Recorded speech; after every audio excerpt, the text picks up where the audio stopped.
Hey everybody, it's Jack with Future Pastimes, and this is Battle Language, where I'm going to have a conversation with somebody who has a lot to say about Dune. And I'm joined once again by my friend FunkyGrognard, who is a Dune aficionado. Many of you will know his strategy articles on Board Game Geek, where he looks at a lot of the factions and gives you some pretty interesting insights on how to exploit them for victory. He also is one of the admins on the Dune Facebook page for Dune gaming, in particular this Dune game. And although others others post stuff there for other Dune games, which is like, that's fine. It's all Dune. We like it. And so, yeah, I'm happy to have Chris on again as we discuss all things Dune. We're going to kind of take a little bit of a trip down memory lane. We're going to talk a little bit about sort of how the evolution from the Avalon Hill edition, which I know that Chris cut his teeth on. He and I have the same box with Sting on the cover, and so we learned it the old way, and of course we've both migrated to the Guild Force 9 edition, and so we'll talk a little bit about the differences between the two editions, how one evolved into the other, as well as maybe we'll talk a little bit about the variants as well. So a lot of people aren't even aware that the Avalon Hill version did have variants and expansions. It was not wildly successful and well known, certainly not to the point that the Guild Force 9 one does. And there's not a ton of overlap between them, which is interesting, although we do know from the upcoming Kwisatz edition that some of that will be remedied. But Chris, welcome back to Battle Language. It's good to talk to you again. Thank you very much. Always a pleasure to be here. Yeah, we, as I mentioned, we both started off. Tell us a little bit about your first forays into Dune back in the Avalon Hill days. How did you get into it? What was that experience like? How did your group enjoy it? And tell us just a little bit about how things developed there for you and sort of that timeline. Um, at the time I was living in Germany, my father was stationed there, and I had a friend. I was maybe about 15, and him and his father were big into Avalon Hill games, and we played Wilderness Survival and Starship Troopers, and then he said, "Hey, you should play this game, Dune." And I knew that a movie was coming out because when you live in Germany, you get the movies at least almost a year after it's released in the States. And so we played it, and I absolutely loved it. And I begged my mother, like, I want this game. You got to get it for me. And then for Christmas, she went to the PX and she bought it. And that was one of my Christmas gifts. And it's the same one, the one with the Sting cover. And I've had that game ever since. I, it's of all my board games, it's the one I will never get rid of. It's really kind of special to me. And even before it was, quote, cool to do so, unquote, when I was about 17, I was creating variants. I made, homebrew, Ixians, Tlilaxu. I think I've made a God Emperor of Dune faction, and I uploaded all that on Board Game Geek, just for fun. Even my own homebrew treachery cards, some of which, like Stoneburner, you see in the newer expansions, but it was a completely different type of card. Yeah, I mean, it was the same thing for me. I made an Honored Montres faction. That was like the first sort of homebrew thing that I had ever made, and it was the same thing. Yeah, we were playing a wide range of games, and I'd never even heard of Dune when I was thrown into the deep end by playing the game. And so I like to say, the first time Family Atomics showed up and they blew up the shield wall, I was like, this is a thing? How did they do it? They're like, oh yeah, it's in the book. It happens. And I was like, I got to read this book. So that was what drove me to read it. And it was, around the same time. It was a few years before the movie came out, because I played Dune in Detroit. And I saw the movie after my family moved to Virginia. So I had a couple of good years with that Avalon Hill edition, and I also, by the time I got we played my friend's copy, so it was when I moved to Virginia that I bought my box with the Sting cover, and right around that time was when they Avalon Hill put out those two expansions, which the original designers of Dune, the Future Pastimes guys, they worked on. So that was the Duel and Spice Harvest. And, my eyes popped out of my head when I saw those in the store. I was like, oh my God, this is so great.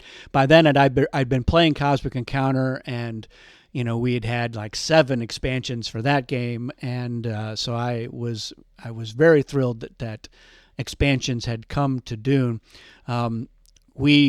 We were more excited about the prospect of Duel than Spice Harvest, but we ended up liking Spice Harvest a lot more than Duel. Probably the best thing about Duel was there were some new treachery cards, which were like, great, add those in. And then you had the 10 strength leader discs, which were very cool at first, and then later on we were like, this is absurd. And we're like, maybe we shouldn't be using these so often. But Spice Harvest we liked a lot, and we ended up sometimes we just say, hey, let's go play Spice Harvest. We didn't have time for a full game of Dune.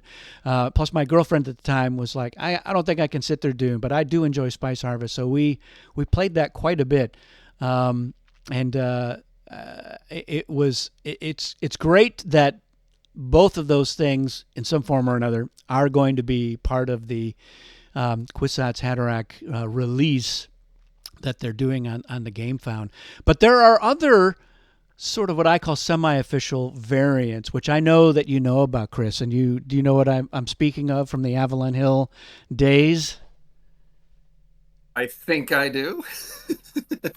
Yeah, these are things I didn't discover until much, much later. I was not a subscriber to the General.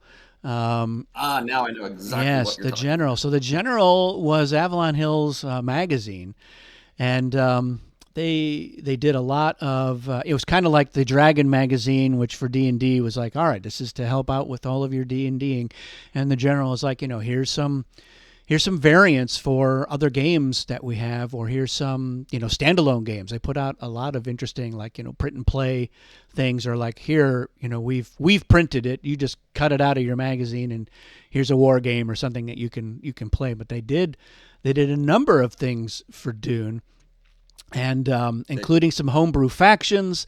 There was the thing that whether they call it the Grand Dune experience when.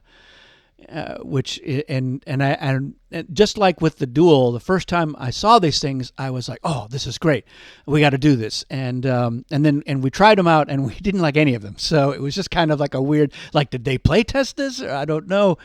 And I know from everything that I've worked on with Future Pastimes is like you have to play test it thoroughly, and even then you find things like, "Oh, here's a weird edge case that we did not think about, and we didn't account for in how we wrote this up," and so.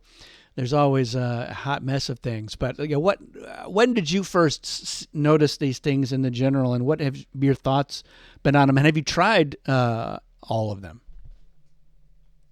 I've read about them. I know they did a Landsrod faction. It was an article called the Landsrod Maneuver. There was one called Reviving the Gola, which was a weird Tleilaxu faction. It was really bizarre. Yes. And then there was one for the Ixians called the Ixian Jihad. They were. I don't think any of them worked. They had some interesting concepts, if memory served. I never played any of them. The one for the Tleilaxu was just so bizarre. It was like a faction that kind of didn't get to play. It was. I mean, it was the weirdest. I'm trying to pull it up now. It was just the weirdest concept. That's exactly right. And what the one for the Landsrad, which is interesting. Before our Ixians and Tleilaxu expansion came out, all 3 of those factions have had a number of homebrew attempts that have bubbled up over the years. Like, here's my take on the Ixians, and here's the Tleilaxu, and here's a Landsrad faction, and many of them have had some holdover element from those general versions. Like for the Landsrad, it was focused on what what parts of the game can we shut off and deny people? Like, we're blocking you. You can't do any shipment, or you can't do movement, or you can't buy cards. It was stuff like that preventing you from doing things. And like those sorts of things have like shown up in other people's takes on the homebrews. And, our approach was like, we don't feel beholden to that. So we kind of went straight to the lore and looked for things to inspire us. And what's interesting about all three of those factions from the general, their lore is almost entirely from whole cloth. Like Baron Moat, who is that? He's nobody. And so a lot of these other things, like, the Ixian Jihad was like, what is this based on? And it was like, is it some rogue element from the Dune Encyclopedia, which of course was not written by Frank Herbert? And I know people like to say, well, but he sanctioned it. He was like, I'm okay with this. And I was like, but I don't know how seriously he read it. And I think he just liked that somebody was celebrating Dune with an exhaustive encyclopedia of stuff, most of which is drawn from his writings. But some of it was like, we made this up. And so it was never really canon, and certainly the Herbert estate now is like, it is not canon. Ignore that.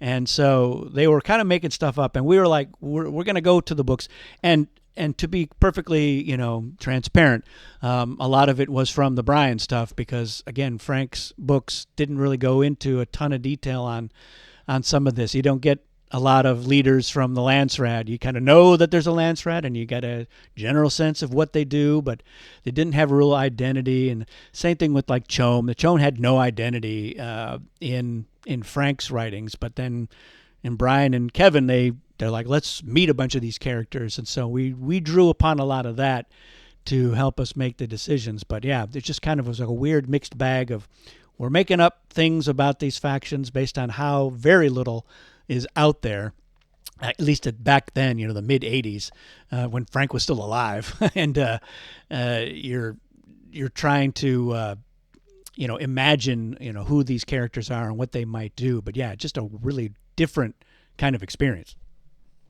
And with part of it, you don't really have a good sense of what the Tleilaxu are, or the Ixians. Really, you get a small, vague sense of the Tleilaxu in Dune Messiah, but it's really not until God Emperor of Dune and Heretics of Dune do you really understand the Ixians are very prominent, and the Tleilaxu as well, in those books. But if you've just read Dune and you're playing just Dune, you'll have no knowledge of what these other factions are.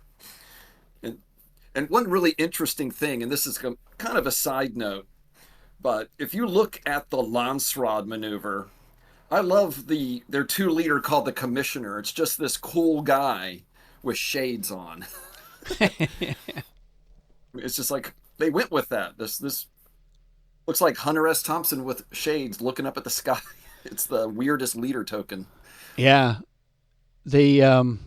And it's fun how some of the homebrew art has also managed to stick around for a long time. I mean, by the time the Gale Force 9 edition came out, all of the art from the general, those leaders, kind of fell by the wayside. But I remember seeing that art show up in a number of other iterations, pre-2019, with other people their takes on, like, I've made some modifications, or we've made our own Tleilaxu faction, or the Landsraad. There's not a lot of Tleilaxu leaders that I recall from their homebrew version, but they did have some, art that somebody did.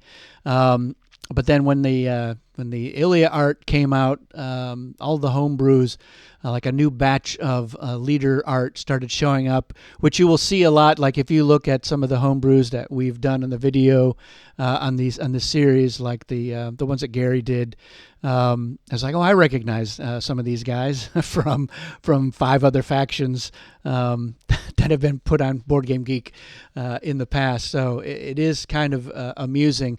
If the art ever changes, there's going to be like, oh, we have to find some new faces that we can put on our homebrews. But yeah, I think the other thing that I wanted to touch on is just not just with the variants, and we can certainly come back to that because there's a lot that we can yet cover, but just how the the game evolved between the Avalon Hill version and the Gale Force 9 version. I joined Future Pastimes like right after they turned that into Gale Force 9. They had a very short timeline to get that edition together, which is why they just commissioned the existing art that Ilya had done for a print and play version. And they're like, the art is done. Let's just use that and get this to market before the movie comes out, not knowing that there was going to be a pandemic and a big delay on the movie, but they wanted to get the new edition out. So the original designers were working feverishly to get a new rule book out. And I think part of what happened, and it certainly wasn't their idea, but and you look at the Avalon Hill rule book, of course, which is only 6 pages long, but they have the rules, and then you have this little section at the back with the optional rules. So anybody who bought that version, they would know, all right, well, we know what the rules are. Here they are. It's pretty clear. And in comparison, those rules are what the Gale Force 9 version now refers to as basic. These are the basic rules. And what were originally the optional rules are now considered the advanced rules in the game. And it's created a really strange paradigm, especially with, the way that players are, especially modern gamers, and how they approach, just terminology and whatnot. I know that there were a lot of people that loved those optional rules, and it became your default. You played the rules, aka basic, for a long while. But then eventually, anybody who was playing Dune, even semi-regularly, was like, we got to start using these optional rules. Because look at what all the factions can do. They've got all these cool extra things they can do. Atreides has the Kwisatz Haderach that they can unlock, which is a very cool advantage. The Harkonnen can capture leaders. There's other interesting things that each faction can do. But in order to add those in, you sort of have to use all the other optional rules, which is we're doing 2 spice blows, and we're doing spice dialing in combat, and they are all kind of glued together. It's hard to separate those out, although some people have tried, but they're meant to all work in tandem. And so a lot of people, especially like the World Board Gaming Championship and other similar groups, were like, we like the optional rules, so we're adopting those for tournament play and what have you. And it kept, when it doing out of print, it kept alive. And so I think when the Gale Force 9 version came out, they said, look, we're going to capture all this stuff. We're not going to lose it, but let's call it the advanced rules. And as I mentioned before, with modern board gaming and their approach to things, when they see a rule book that has basic rules and advanced rules, I think a lot of them assume that advanced rules are really the rules, and basic rules are just to get your feet wet, just to get you into learning how the mechanisms of the game work, and then you move straight into advanced. And that's the way they approach it. But the original designers, they're like, basic is the rules. That's what we designed, and that's what we play. And we don't even play advanced because we didn't design any of that. And we don't remember how to do it. Every time we would work on an expansion, I'd have to reteach them how to play advanced because we needed to play test. Like we need to play test, Golas for the Tleilaxu and, the technology advantage for Ixians. And so in order to do that, we got to do spice dialing, which I had to teach them again, and which they did not like at all. But it's just interesting that we're in this paradigm now with the Gale Force 9 version where you've got that basic and advanced element, and I think it's a little divisive. I know that Shut Up and Sit Down, they hated that there were 2 different rule sets, and that was like their one big criticism of Dune, because I guess they felt it was confusing, and it does show up every once in a while on Board Game Geek, like, should we play advanced? Should we bother with basic? What's the deal? We just want to go straight into one thing, not the other. Do we need to do this? And so, for you who was brought up with the Avalon Hill version, my first question is, how quickly did you adopt the optional rules?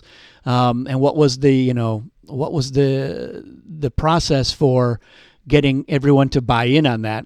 And because it was a little bumpy for my group, which we like almost did it once, and then we're like, no, back to basic, and then we're like, no, let's try it again, and then we finally started to do it. But then my second question is, when you transition to the Gale Force 9 edition, again, what was your approach? Did you just skip right over basic? Do you use it as a teaching tool? And is that your mindset? Tell us a little bit more about that transition between the two editions and your approach to those two rule sets. Um, when I learned Dune back in the 80s with the Avalon Hill version, through my most of me having that game, I played the quote official rules, none of the optional rules, because to me, just like you said, those were the rules, and I really didn't do any of the optional rules. Not until almost 2017 or 18, I was at a gaming convention and I brought the Dune board game.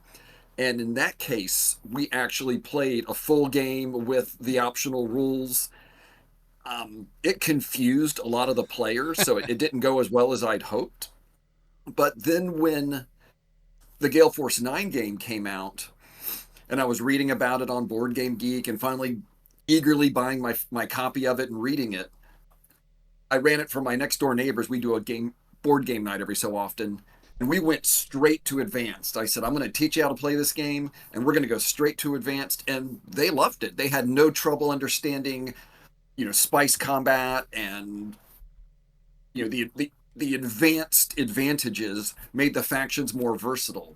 My one gripe with the original rules is it really kind of sucks for the Fremen because they are not a great faction as written, but when you give them the advantages that they don't need to spice style and the various perks they get, they're a much stronger, more viable faction, I think.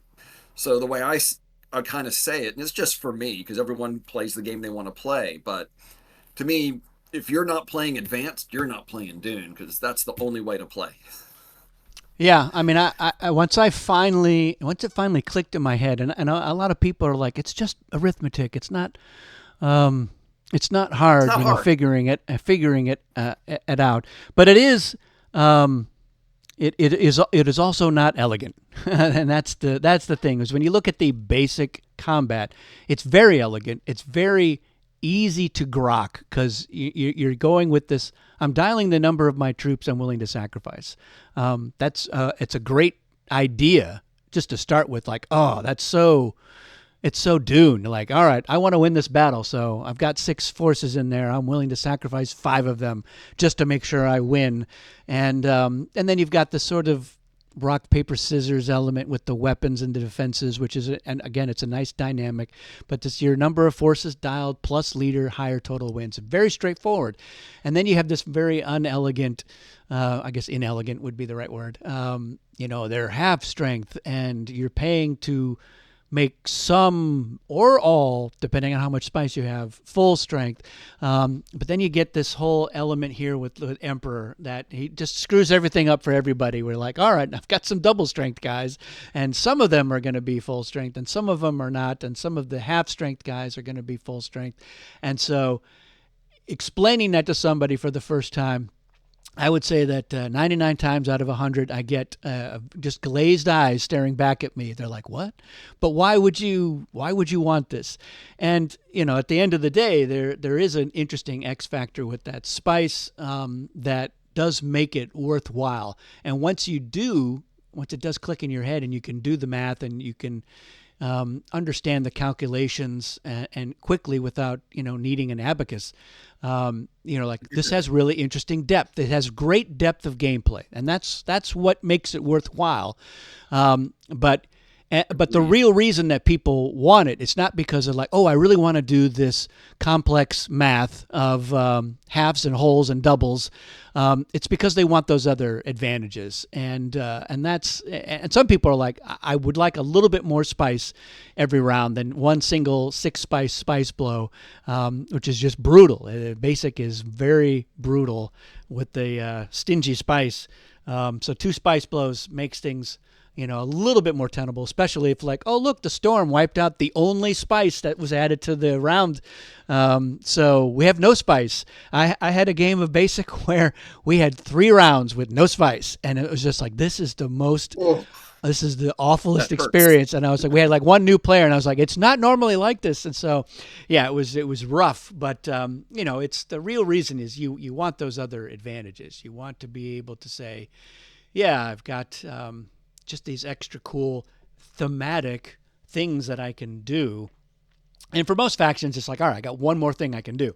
A couple are like, all right, I've got two extra things that my faction can do, but they're cool things, and I think that's what really drives a lot of people to say we've got to conquer the optional rules or the advanced rules, and because it does, I think it makes for better gameplay. Just those extra things that you can do, knowing that Atreides, once they unlock that Kwisatz Haderach, they've lost 7 forces in battle.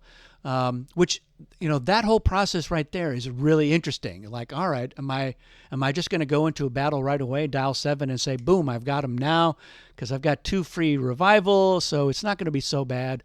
Or are they, do they play it a little more cautiously, or do they, use it as a way to bluff?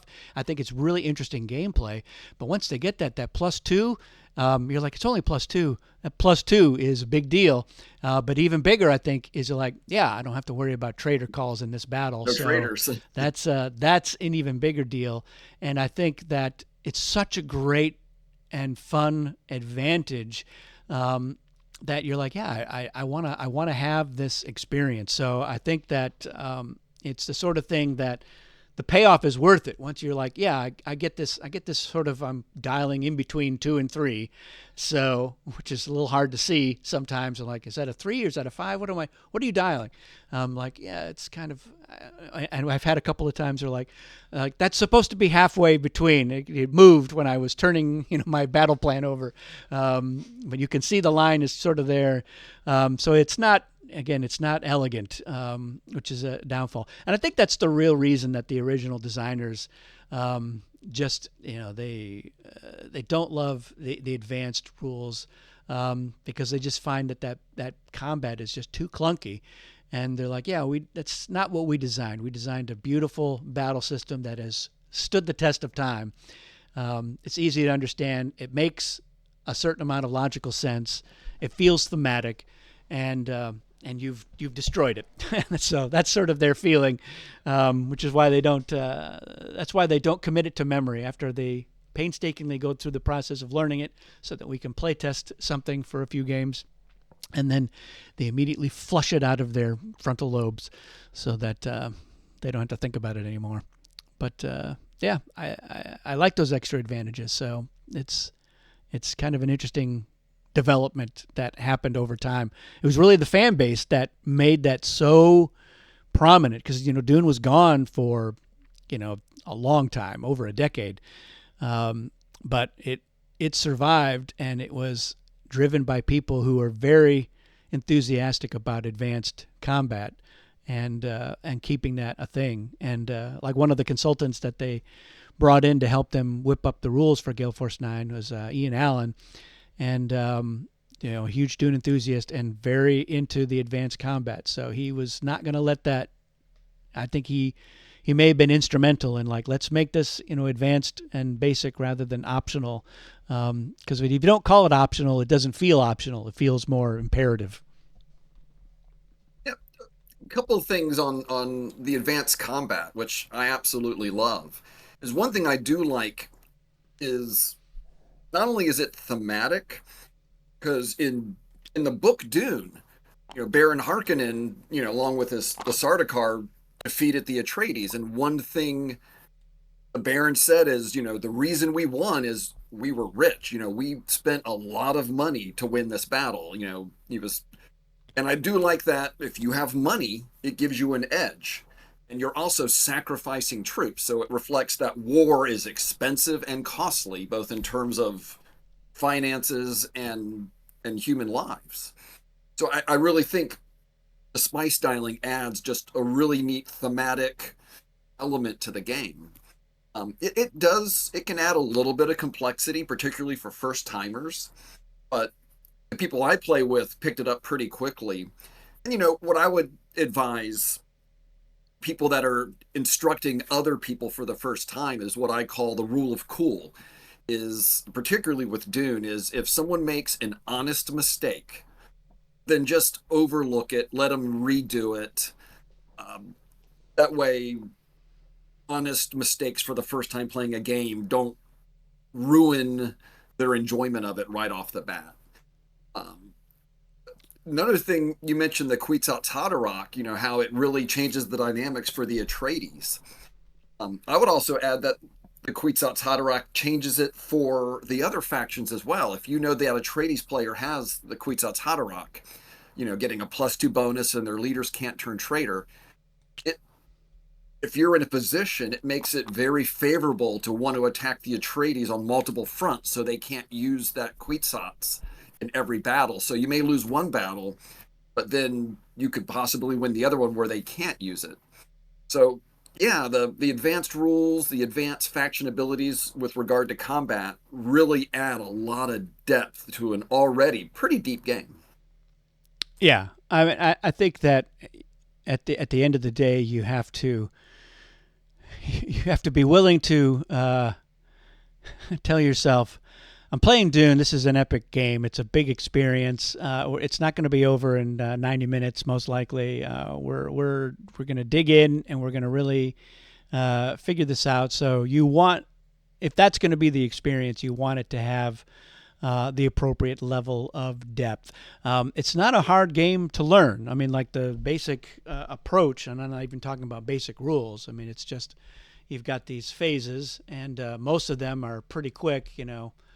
How far is the storm going? Great, that's done. Flip over a spice card. Okay. Is anyone dirt poor? All right. Now we're bidding on cards. Now we're reviving some tokens. The biggest depth is like, all right, where am I going to ship? Where am I going to move? And then am I going to win this battle? The spice collection is super quick. Mentat pause. There's almost nothing that goes on. So it's not a hard game, but it's got a lot of unique effects. The treachery deck brings a lot of that in. And then, of course, the advantages. Everyone has unique advantages. Some of them sort of bend the rules or break them outright. It's how they interact that adds, that level of depth to the game and makes it, not even complex, I think, but just makes it more intriguing. And you've got some options, so it's not just straightforward like I have to roll and move ahead and just got to be the first one to get to X.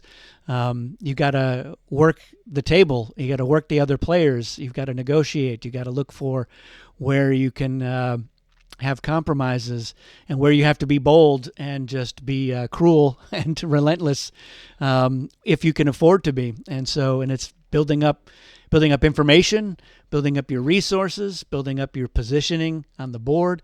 And then, do I need an ally to make this work, or can I do it alone? So, yeah, it's got so much going on. And, having that extra element to the battle, just enriches the experience for, I think, most players, especially once they're like, yeah, I get that. And just as you said, that spice is one extra factor now that you have to consider both for yourself and for your opponent. Like, do they have the spice? Can they afford to do this? I see 6 forces in Carthag. So if they have 6 spice, they could dial a 6, but I don't think they have 6 spice. And even if they did, I don't think they want to spend it because then they'll be on Chom Charity. And so are they going to hedge their bets? And so that's a great element to the whole experience. I know a lot of people are like, what is that spice supposed to represent? And others are like, they're all high on spice and they won't fight unless they're high. And I was like, well, it's not really how that works. But, my friend Charles is like, you're paying your forces, and spice in the game is currency. So you're not necessarily paying them in spice, but it's all fungible. So you're like, yeah, they, the paychecks haven't come in. They're gonna phone it in. They're not really gonna go all out. That's another way to look at it. But yeah, it's just what the cost is. It's training and equipment and transport and feeding them and yeah. I mean, money is a factor no matter what. Yeah, the more I will tell players, just see the spice element as how much you're willing to invest in your war machine. Exactly. You know, the more and another thing between Avalon Hill had the optional rules, which now we know is the advanced rules. But another thing that's interesting to note is within the Gale Force 9 version, with the three expansions, it adds a lot of versatility to the game between homeworlds, leader skill cards, strongholds, tech tokens, discovery tokens, new treachery cards, new factions. It of all the board games I've played, some of them will have like optional rules or an expansion, but Dune just has so much versatility because you can take all the stuff, cram it in one game, and have just a really complex game, or you can strip it down to the bare bones and you can still have an enjoyable, challenging game. It's just what do you want out of your game experience with Dune? Yeah, I mean that for me that was the real driver for the expansions. I mean, part of it is like, yeah, we want more factions, and I think a lot of players they like that. There's certainly some that are like it's sacrosanct. It's just the six factions, and if otherwise it's not Dune, and that's fine. I think for them, but I think a lot of other players are open to the idea of like, oh, there's some different advantages, and I wonder how I can make use of those against this faction or that faction. So I like that dynamic. But the other variants, things like tech tokens and leader skills and home worlds, um, I like the idea of curating a Dune experience that works best for your either your needs or what you want to get out of the game. For homeworlds, for example, I wanted to play around with that concept of how important it was to keep a certain number of reserves and just the importance of those forces, make them even more critical to the game. And so I like how it changes your game experience if you're using them. And same thing with Nexus cards. We wanted the idea of some sort of bonus for somebody to say, I'm not going to get into an alliance, at least not yet. It's too early, and I like having a secret trick up my sleeve. Or we're playing a 5-player game, so somebody's going to be the odd man out. It's nice to get a consolation prize because they're usually in a weaker position. The strongest always ally with each other, and then the next strongest. That's typically how that plays out. It's less of a, well, in the book we're cousins, so why don't we form an alliance? That's usually what is driving it. It's you're in 2 strongholds and I'm in 2 strongholds, and we both have treachery cards and spice. We should form an alliance. And so everyone else is like, we should form an alliance just so we can help each other stop them. And so I like that you've got these other modules. I like just the module nature of Dune really lends itself. It's a robust framework that's easy to build on. And I think, even the Avalon Hill people, they saw the potential there, which is why they felt motivated to add in their own modules and variants. And then, every one of these, I think, helps to expand the Dune universe. You're like, oh, there's so much more going on. It's not just what's going on Arrakis. There are things going on in Caladan and Giedi Prime, and you like that. I like that idea of adding those thematic elements into the game, and so that's my favorite part. Is just I like more theme, more details about a really cool, rich, imaginative IP, and so I'm especially grateful that I've been able to bring some of that stuff in. It makes me very happy, and I love all the different things. You mentioned using everything, and I had one game where we did that, and it's bananas. I got to tell you got a lot to keep track of. But part of it is just taking advantage of somebody who's not paying attention. They're like, oh, they don't realize that they've dipped down to low threshold, so they don't have that anymore. So yeah, now's a good time for me to. I'm going to take over their homeworld and turn off that advantage, and I'll do this. And so, that's the sort of thing. That's its own sort of fog of war that can happen. If your general is not on top of his game. So I kind of like that, but normally we like pick 2 variants and stick to that, and make sure that you don't need to read everyone's faction sheet that's when you're ready for variants. You're like, I know what the Harkonnen do, and I know what the Fremen do, so I don't need to look at their sheet. I just know. I don't mind having to look at their homeworld card or, what does their leader skill do in? Oh, okay, great. That sort of thing is a little more manageable. And I like to think that I'm at the point where I don't need to read any of those things. But even then, I'm just like, all right, am I keeping track? Every once in a while, I'm like, oh crap, I could have done something in that last round, and that would have really changed some things. I should have been paying more attention. But yeah, if you're a little bit more of a mentat, I think you can handle multiple modules at once. Absolutely. And I've done a game that's done the full Monty, as you mentioned, and even I found it to be very challenging. But most recently, just I don't know, 2, 3 weeks ago, we played uh, a 5-player game, and we only stuck to the original treachery cards, two spice blows, advanced rules, and the only thing we took from the expansions outside of the faction was Nexus cards, and you know you could play, and it was the Landsrad factions, Atreides, Harkonnens, Ixians, Ekos, Mortani, or chess. But the only expansion thing we used in terms of a mode of play were Nexus cards, and wow, did they get used? Because out of 5 players, only 2 players formed an alliance, me and another one, and the other 3 players were grabbing Nexus cards, and they were using them to really good effect. Yeah, I But it mean made the that's. game, Oh, go it was ahead. Go ahead. fun. Yeah, I. No, no, it was just a fun experience. Yeah, that's great. I love hearing about that sort of thing. And certain of these modules, I think, are easy. They're easy to add in and then just have in. Like Nexus cards, I think we use them so often now that we hardly even think of them as a variant. They're just like, here's another thing that's part of our basic setup and experience. And then we're like, all right, on top of that, what variants are we going to use? And I think like even discovery tokens, there it's such a simple thing to throw into the mix that you're not like, all right, this is going to take up mental bandwidth. I think leader skills and homeworlds are going to be a much bigger culprit for that. Where like you got to pay attention, you got to look around, and you say, all right, he's got, if he uses that leader in a battle, this is what's going to happen, and if he doesn't, then that's what's going to happen. And is he taking him behind the shield? Oh, all right, yeah. So that's a factor. And what are his reserves looking like? All right, he can bring one more force down to the planet before he's got to flip to the low threshold.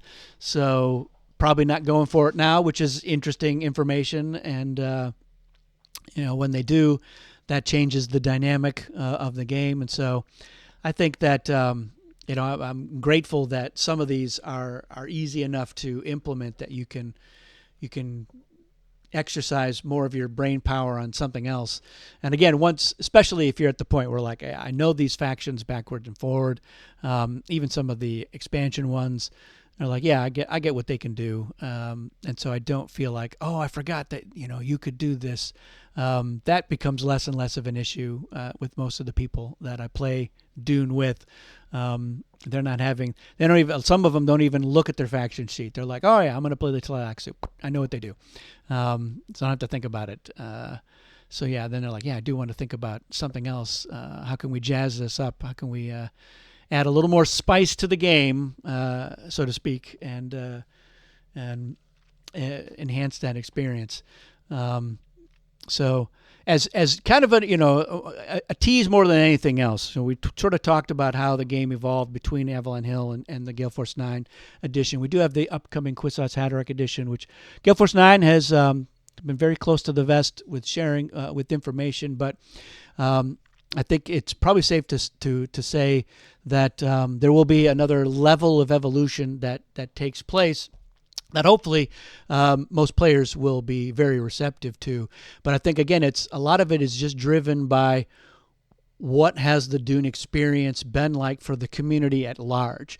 And so I think that, the way it evolved between the Avalon Hill and the 2019 Gale Force 9, I think was largely driven by just the fan base, more than the designers in many ways. And I think they were receptive to that sort of thing because it still captured everything that they initially brought to the game, and it's been nice that they've been involved with all of these expansions as well.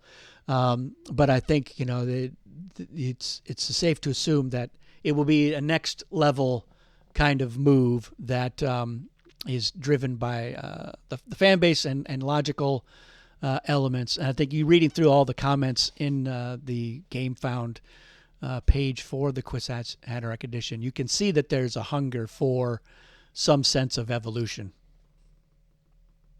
I would agree with that. I think the trick and for game publishers like Gale Force 9 is how to evolve the game without one breaking the game and two changing it so much that it begins to not recognize the original product. I think so far Gale Force 9 has done a really good job with the 3 expansions we have, in that it's still the same game at its core. You just have different factions and different elements that you can use to play the game, but it's still at its core Dune. Yeah. And I think it's great that the original designers remain involved. They're pretty good caretakers of their original design, and they want to be like, what makes the Dune game, and that can't be lost. Even as it evolves beyond its original design. And it was kind of fun while we were playtesting the Spice Harvest. The original Spice Harvest was only the basic 6 factions, and so we're doubled that going into working on this 4th expansion. So playtesting all kinds of new things and having them involved with that has been pretty comical and interesting experience. But they, again, were like, all right, what made that Spice Harvest work, and what has evolved? Where are areas where it can be improved? And so that it's nice that there's that continuity, as well as their receptive nature to, oh, this is an improvement, or this is an exciting thing that was not available to us because we didn't have a Tleilaxu faction. So now that we have another interesting effect in Spice Harvest, just based on all of the new stuff that's been added to the game over the years. And so I think players will appreciate that quite a bit, and they will feel, hopefully they'll feel that, as I said, they've been good caretakers of the Dune experience, and the essential stuff that people respond to has not been lost at all as the game moves on. Yeah, I would agree with that. I think Gale Force 9's done a really good job. You mentioned Spice Harvest. I'm actually currently playing an online game on Discord, and we're playing Spice Harvest, and wow, I am terrible at it because I haven't played Spice Harvest in 30 something years, and it's become a learning curve. But I'm having a blast, and I love the idea of a pre-game that can really change the dynamics of the actual game. Yeah, I mean, you can get some really crazy different setups that.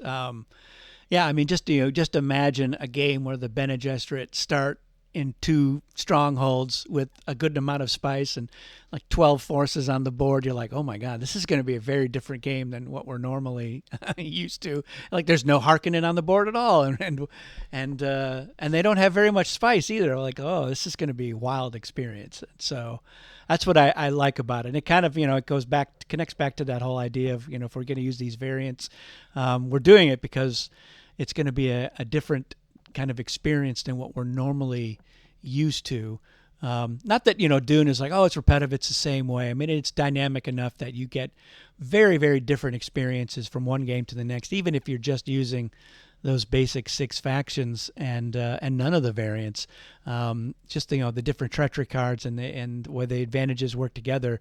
You get some really singular experiences that it's the sort of gaming where you're talking about it, years later, like, oh, remember that game where this happened and that happened, and you get things that don't happen very often or all the time, or like this is the first time this has ever happened, sorts of things. Like I talked about with the 3 rounds of no spice, I was like, I've never had an experience like that where everybody was so poor. We spent all of our spice in round 1 going, there's going to be a spice blow in round 2, so we'll be great. But no, we were all on home charity, and so you're like, oh, we're bidding on cards, and 2 is the highest anyone can bid. And then the Emperor's like, I've got 4 spice now, so you're in trouble. It was just such a bizarre experience. And I think that's the sort of thing, you're going to get stuff like that with Spice Harvest. Is just like, ooh, this is wildly different from what we have. And I think the other stuff that, we haven't talked about the other stuff that's going to be in Expansion 4, but the sort of overall theme of Expansion 4 is that wildly different Dune experiences, and so I can't wait when they do start. They should be imminently getting into more detail. Excited. Yeah, and there is a lot of exciting stuff that hopefully we'll be able to start talking about more openly and earnestly, and answering questions and allaying fears, so that people can go, oh yeah, Dune is in good hands. We're going to create a whole new generation of interesting experiences and more Dune fanatics. That's what I look forward to. FunkyGrognard, is there anything else you would like to say before we wrap up this edition of Battle Language? Well, first and foremost, I want to thank you once again for having me on Battle Language. I always have a great time when I'm on here discussing my favorite game, so thank you.